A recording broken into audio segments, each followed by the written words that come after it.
सहस्रादित्यसङ्काशम् सहस्रवदनम् वरम्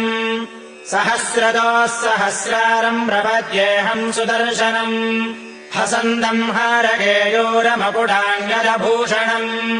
भूषणैर्भूषितधनम् प्रपद्येऽहम् सुदर्शनम् श्राकारसहितम् मन्द्रम् वदन्तम् शत्रुनिग्रहम्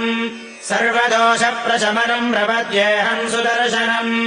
रणत्किङ्किणिजालेन राक्षसानाम् भयावहम् दीप्तकेशम् विरूपाक्षम् प्रपद्येऽहम् सुदर्शनम् हुङ्कारभैरवम् भीमम् प्रपन्नाट्यहरम् प्रियम् सर्वदुष्टप्रशमनम् प्रपद्येऽहम् सुदर्शनम् फट्कारान्दवनिर्देश्यम् दिव्यमन्त्रेण संयुतम् शुभम् प्रसन्नवदनम् प्रपद्येऽहम् सुदर्शनम् एतैः षड्भिः स्तुतो देवो भगवान् श्रीसुदर्शनः।